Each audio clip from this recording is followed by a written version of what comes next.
Olá, irmãos, tudo bem? Aqui estamos mais uma vez, reunidos para a leitura do livro de Deuteronômio, capítulo. Hoje nós vamos para o capítulo 14. Eu convido você, pegue a sua Bíblia e venha junto comigo fazermos essa leitura do capítulo 14 do livro de Deuteronômio.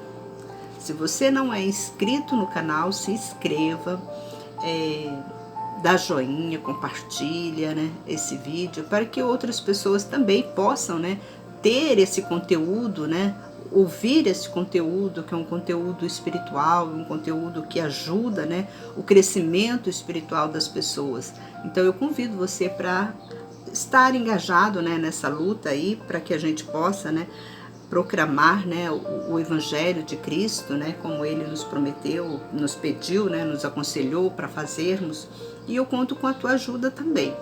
Então vamos ler o nosso livro de Deuteronômio, capítulo 14, que estamos realizando um estudo. O nosso estudo é um estudo minucioso, é um estudo onde nós lemos capítulo por capítulo, estamos lendo livro por livro, versículo por versículo. Então nós estamos fazendo um estudo bem minucioso, da palavra de Deus, para ver o que Deus está falando conosco, porque muitas das vezes a gente lê a Bíblia, pega um versículo aleatório e às vezes não condiz com aquele contexto, que da história, e a gente passa, por erro, por pecado, a gente peca por não conhecer as Escrituras, a própria Bíblia fala. Então eu convido você, venha junto comigo fazermos essa leitura mais minuciosa da palavra de Deus, que nos diz assim: Vós sois filhos do Senhor, vosso Deus, não vos corteis a vós mesmos, nem façais calva entre vossos olhos, por causa de algum morto. Porque és povo santo ao Senhor teu Deus, e o Senhor te escolheu para seres seu próprio povo, acima de todos os povos que estão na face da terra. Não comais nenhuma coisa detestável. Aqui ele está dando instrução, para que o povo de Israel viesse a obedecer, porque ele escolheu. Ele fala bem, ele é bem categórico, Deus é bem categórico quando ele diz aqui: eu vos escolhi para ser povo meu. Então Deus nos escolheu, não fomos nós que escolhemos Deus, mas Deus nos escolheu para sermos, filhos dele, para sermos povos dele. Então aí você vem falar para mim, então não é todo povo que é escolhido de Deus? Não, infelizmente não. Tem povos que não é um povo escolhido, já é um povo, já veio, da linhagem de Satanás, já veio dessa linhagem dos anjos caídos, que nós lemos nas passagens passadas. E então não é todo o povo que é um povo escolhido. Hoje nós podemos dizer quem são os povos, escolhidos de Deus. São judeus, são israelitas, são quem? O povo escolhido de Deus é todo aquele que faz a vontade de Cristo, todo aquele que faz a vontade de Deus. Esse é o povo escolhido por Deus, porque quando Jesus veio aqui na terra, ele disse assim: eu vim para o que era meus, mas os meus me rejeitaram. Então, ele veio para aquele povo de Israel que estavam perdidos, porque Deus, ele prometeu, para Abraão, eu vou fazer de você uma grande nação. E isso, Deus, ele tinha, esse propósito com Abraão, de levar, cuidar desse povo de Abraão. Tanto quando ele tirou o povo de Israel, ele prometeu, cuidar desse povo, ele ia dar o melhor desse povo, esse povo ia comer o bom e o melhor nessa terra. Ele mesmo disse isso. Só que ele também, quando ele fez essa aliança com o povo de Israel, ele também passou regras, leis, decretos, mandamentos, para que eles viessem a cumprir, para que a palavra dele, viesse ser, sempre, ele estivesse sempre ali falando, cumprindo, né, a palavra dele. Só que o que aconteceu? O povo de Israel não cumpriu o que ele prometeu. É a mesma coisa, você faz um contrato com a pessoa. Então ali no contrato tá escrito, ó, você não pode isso, isso, isso. Se você fizer isso, isso, o contrato será extinguido, né? Então Deus também fez isso, ele fez uma aliança, tipo um contrato. Ele fez um contrato com o povo de Israel. Olha, se vocês me obedecerem, tanto que a gente ainda vai ler ainda, mas a gente já leu, mas vamos ler de novo, lá em Deuteronômio 28, fala sobre isso. Se vocês me obedecer e cumprir, né, todos os meus mandamentos, meus decretos, minhas leis, minhas ordenanças, aí eu serei o seu Deus para todo sempre. Só que, o que acontece? O povo rebelou, né? Houve uma rebelião. Nesse termo, nesse caminho aí, houve uma rebelião. Então o povo, ele distanciou de Deus. Aí veio, né, Jesus Cristo. Jesus Cristo, ele veio para resgatar, para, né, trazer de volta esse povo, né, que estava perdido. Igual tanto que ele, quando ele cita, né, a parábolas do filho pródigo, né, ele fala, você que estava perdido, mas, né, que veio o filho pródigo, ele estava na casa do pai, ele tinha tudo, ele comia do bom e do melhor, mas aí ele se rebelou contra o pai, ele quis, né, conhecer o mundo, conhecer as coisas do mundo. Olha como que encaixa direitinho essa parábola, né, do filho pródigo com o povo de Israel. O povo de Israel, Deus deu tudo para ele, eles tinham tudo na casa, né, nas cidades que Deus prometeu para ele, tanto que Deus deu para eles plantação que eles não tinham plantado, casas que eles não tinham edificado. Então Deus deu alimento, Deus deu gado para eles que eles não compraram. Então Deus deu tudo isso para eles, colocou eles tudo bonitinho, tudo lá, falou só para falar para eles, eu quero que vocês apenas me obedecem meus decretos, minhas leis, meus mandamentos. Aí acontece o que aconteceu? O povo rebelou.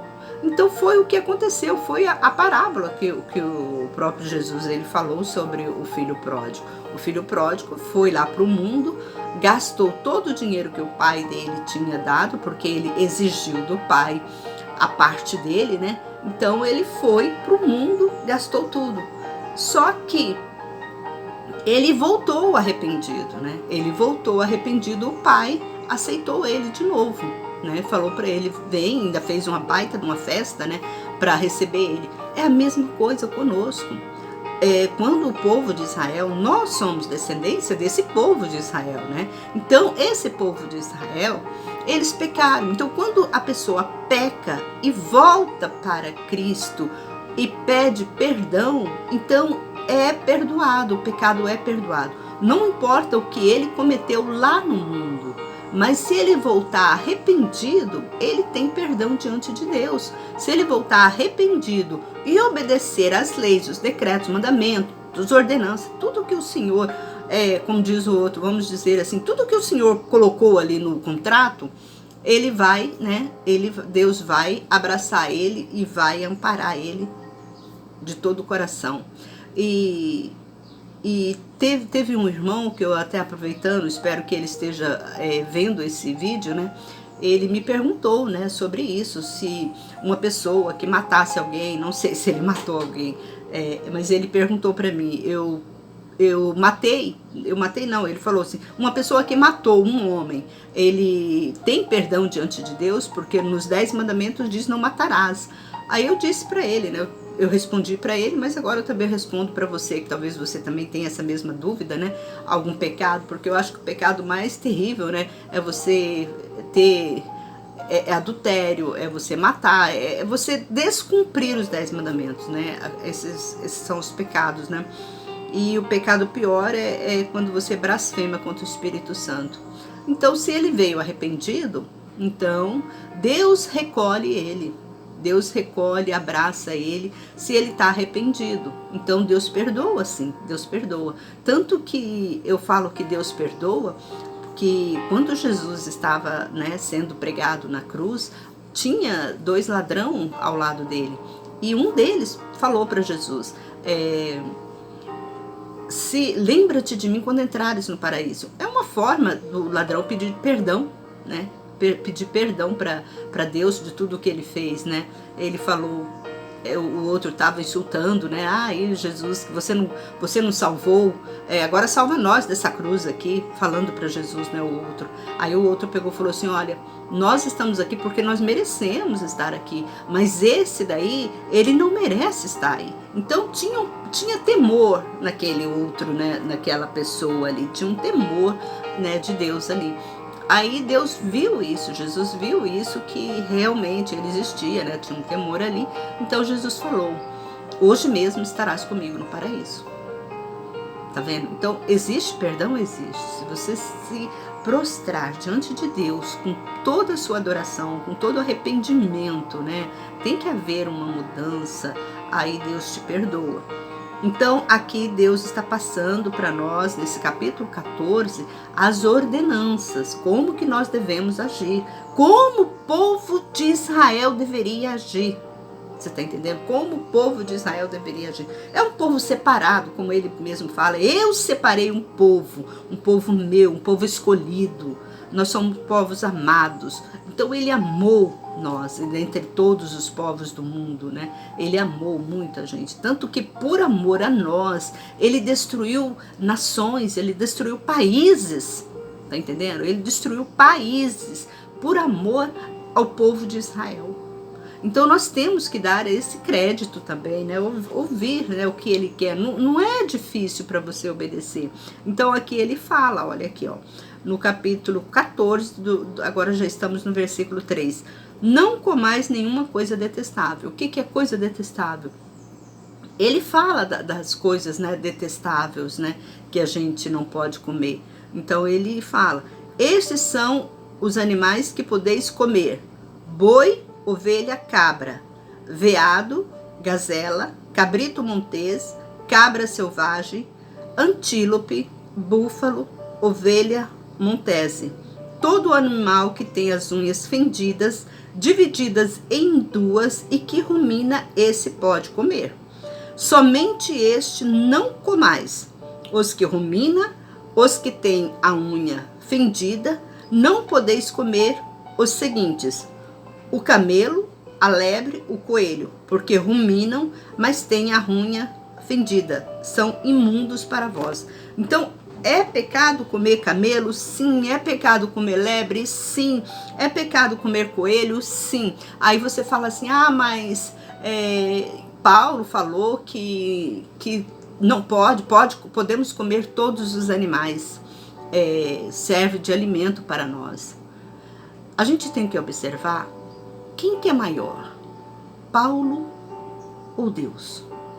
Eu pergunto para você. Quem é maior, Moisés ou Deus? Eu pergunto para você. Por que Deus, o próprio Deus, ele disse uma palavra: maldito o homem que confia no homem. Como eu vou confiar em alguém que contradiz a palavra de Deus? Contradiz com quem eu fiz um contrato, vamos dizer assim. Porque quando você batiza nas águas, você está fazendo um contrato com Deus. Um contrato que eu vou te obedecer. Todas as suas regras eu vou te obedecer. Em troca da sua obediência, ele vai te dar o quê? Ele vai te dar bênção. Ele vai cuidar de você, ele vai proteger você. É a mesma coisa, vamos dizer, uma firma de segurança, né? Você contrata uma firma de segurança para elas fazer seguro, né? Do seu carro, da sua casa, né? E o que você dá em troca para aquela firma de segurança que você contratou? Dá dinheiro, não é? Dá dinheiro. E com Deus é a mesma coisa. Você faz um contrato com Deus. Através do seu batismo nas águas, você está fazendo um contrato com Deus. A sua troca é a sua fidelidade. Quando ele diz, não faça tal coisa, você não vai fazer. Você trocou. Ele vai te dar tudo, ele vai te dar todas as bênçãos, mas em troca ele vai te dar o quê? Você tem que dar o quê? Você vai ter que dar alguma coisa para ele te dar bênção, porque ninguém, gente, ninguém, não vem falar, Deus é bonzinho, Deus é misericordioso, não. Para com isso, para de ser infantil, né? Vamos parar de ser infantil. Ele vai dar, mas ele vai dar o quê para você? Ele vai dar se você obedecer o quê? O contrato que você fez com ele. Aquela aliança, né, que a gente fala, ele não fala contrato, mas ele fala aliança. Mas nós, entre humanos, né, falamos contrato. Porque o contrato é a coisa mais rígida que tem aqui na face da terra para você entrar na justiça, não é? Se você tem um contrato e se alguém descumprir aquele contrato de ambas as partes, você vai procurar o quê? Você vai procurar a justiça dos homens. Então, o contrato é o quê? O contrato é um documento que você tem, que você possa, né, resguardar de futuros aborrecimentos. E assim mesmo nós com Deus. Quando você estiver cumprindo o contrato com Deus, Deus está te abençoando. A partir do momento que você não cumpre aquele contrato, não está andando conforme os mandamentos de Deus, então há o quê? Há uma ruptura do contrato. Há uma ruptura. E o que acontece? Acontece que você não vai ser abençoado. Aí depois você vai reclamar. Eu não estou sendo abençoado, Deus não me ajuda. Mas a culpa é quem? É de Deus ou de você? Então temos que ser inteligentes. Então a culpa é quem? É nossa, é da gente não cumprir. A gente não cumpriu o contrato que fizemos com Deus quando a gente batizou nas águas, né? E aqui fala, então o que pode comer? Então o que podemos comer? Aqui ele é bem categórico. Vocês não podem, aqui ó, somente este não comais, os que ruminam, os que têm a unha fendida, não comeis.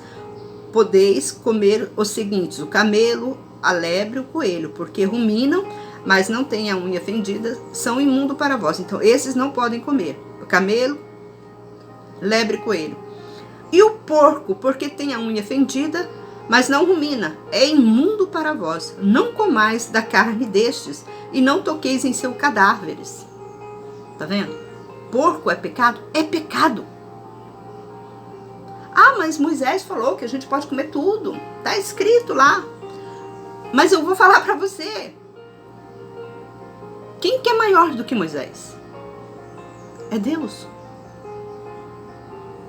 Deus, ele é maior. Deus disse não coma. Moisés é que falou, vocês podem comer. Mas Deus disse, não coma. É igual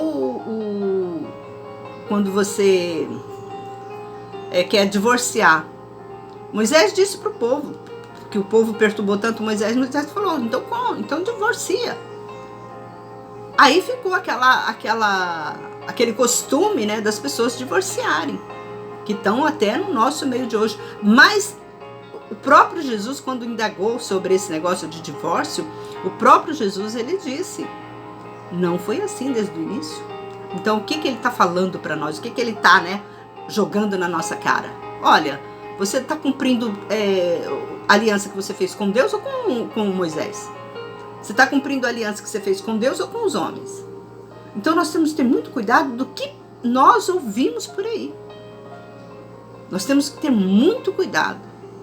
Por isso que eu sempre bato na mesma tecla. Gente, leia a Bíblia. Leia a Bíblia, porque você pode ficar de fora do paraíso, de fora de entrar no céu, por causa que você está obedecendo leis de homens e não de Deus.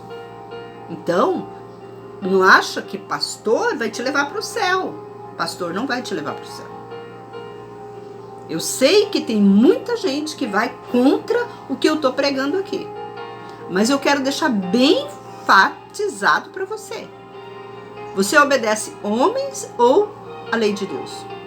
Você está obedecendo a lei de pastor ou a lei de Deus? Que é maior. Que ela vem em primeiro lugar. E aqui Deus, ele é bem, né, categórico. Aí, ó.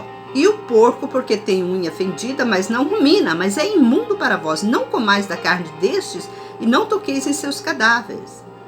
Destes podeis comer de todos os animais que há nas águas. Todos os que têm barbatanas e escama podeis comer. Então, todo peixe que tem escama e barbatana pode comer. Mas todos os que não têm barbatana, nem as escamas, não comais, são imundo para vós. Para quem não é de Deus, para quem não é o escolhido de Deus, eles comendo ou não comendo, isso não faz diferença, porque eles já são do inimigo. A verdade é essa. Eles já são do inimigo, não é um povo de Deus. Então o povo de Deus, ele obedece à palavra de Deus. A própria Bíblia fala. Então aqui fala: de todas as aves limpas podeis comer, mas de todas estas não comais: a águia, o abutre e o abutre negro, o açor, o falcão, o milhafre, segundo a sua espécie, todo corvo segundo a sua espécie, o avestruz, o mocho, a gaivota, o gavião segundo a sua espécie, o corujão, a coruja, a gralha, o pelicano, o abutre, o corvo marinho, a cegonha, a garça, segundo a sua espécie, a polpa e o morcego. E todos os insetos alados são impuros para vós, não se deve comê-los. Pois podeis comer de todas as aves limpas, mas não comas nenhum cadáver. Dá a comer ao peregrino que está em tua cidade. Ou vende-o ao estrangeiro, porque és povo santo ao Senhor teu Deus. Não cozinhe o cabrito no leite de sua mãe. Então, você não pode comer. A Bíblia fala que você não pode comer. Agora vamos comentar um pouquinho aqui, fala sobre o dízimo, né? A lei do dízimo. Dá os dízimos de tudo, de todo o produto da tua semente que recolhes no campo cada ano. Coma os dízimos de teu grão e do teu mosto e do teu azeite e os primogênitos das tuas vacas, das tuas ovelhas, diante do Senhor teu Deus no lugar que escolher para lhe fazer habitar o seu nome, para que aprendas a temer sempre ao Senhor teu Deus. Então, ele está falando aqui, quando você for dar o dízimo, né? Você vai ter que levar o dízimo aonde? No lugar santo. Era na igreja, né? No templo, né? Hoje eu falo para você, é tão difícil para você conseguir, né, encontrar um lugar santo para você levar o seu dízimo, sua oferta, porque as próprias igrejas já estão contaminadas com a prática, né, demoníaca, né? Infelizmente, a gente tem que ter muito cuidado aonde a gente está levando o nosso dízimo, a nossa oferta. E aqui fala: e se o caminho se for tão longe que não possas levar os dízimos por estar distante de ti, o lugar que o Senhor teu Deus escolher para pôr seu nome ali, quando o Senhor teu Deus tiver abençoado, então tu os podes vender e ata o dinheiro em tua mão, vai ao lugar que o Senhor teu Deus escolher e dá aquele dinheiro por tudo o que desejares, por bois, por ovelhas, por vinho, por bebida fermentada e por tudo o que a alma desejar. Come ali diante do Senhor teu Deus e alegra tu e tua família. E não abandones o levita que está na tua cidade, porque ele não tem parte nem herança contigo. E depois de 3 anos, leva todos os dízimos da tua colheita do mesmo ano e deposita-o dentro das tuas portas. E virá o levita, pois não tem parte nem contigo, nem na herança, o peregrino, o órfão e a viúva, que estão dentro da tua cidade, e comerão e se fartarão, para que o Senhor teu Deus te abençoe em tudo, toda obra que tuas mãos fizerem. Olha aqui como que é bem prático, né? Esse negócio de dízimo. Deus não deixa confusão. Então, se você para você dar os dízimos, né? Então, se você for no lugar, eu falo de uma forma, se você for tá dando dízimo numa igreja que você sabe, um templo, né? Que você sabe que aquele templo não é um templo, não ajuda órfão, não ajuda viúvas, né? Ali você sabe, os irmãos ali não ajuda mesmo, não ajuda órfão, não ajuda viúva, não ajuda um desempregado. O que você faz com esse dinheiro? Pega o seu dinheiro, a sua oferta e dá para esse irmão que é desempregado, essa irmã que é viúva, que não tem ninguém por ela, que é assalariada, o órfão, né? Ajuda essas pessoas. Talvez você fale, na minha igreja não tem órfão, não tem viúva, mas você pode dar para outras pessoas, outras viúvas. Outras pessoas você pode ajudar, porque o pobre é o que a Bíblia fala, né? Pobre é o que tem um monte e sempre vai ter no nosso meio. Por que eles existem? É para nós sermos fiel a Deus. Porque a própria Bíblia fala que é melhor dar do que receber. Então, se você dar o seu dízimo para uma viúva, dá para um órfão, ou dá para um animais, aí eu vou lá, eu vou comprar um saco de ração, vou deixar lá no abrigo dos animais, você está dando para Deus. Você está entendendo? Você está dando para Deus, você está levando para Deus. Se você não confia no seu pastor, meu pastor não é bom, na minha igreja não tem porque deveria, irmão, toda a igreja deveria ter ali, né, um banco, né, porque o dízimo é para isso. O dízimo é para cuidar da igreja. É para dar a manutenção da igreja. A manutenção dos irmãos. Então, dízimos e ofertas era obrigação de todos darem. Todos os membros. Mas, infelizmente, cada dia que passa, nós vemos, né, que Deus está pesando tanto a mão, né, nas pessoas, com as pessoas, que nem dízimo as pessoas conseguem, né, oferecer a Deus. Porque tá tanto pecado, né? Então, o pecado tá generalizado, né? Então, eu termino aqui este capítulo 14 do livro de Deuteronômio. Se você quiser, se você gostou, compartilha, se inscreva no canal e vemos no próximo vídeo, se assim Deus nos permitir. Até breve, um forte abraço, que Deus abençoe você e toda a sua família, em nome de Jesus. Amém.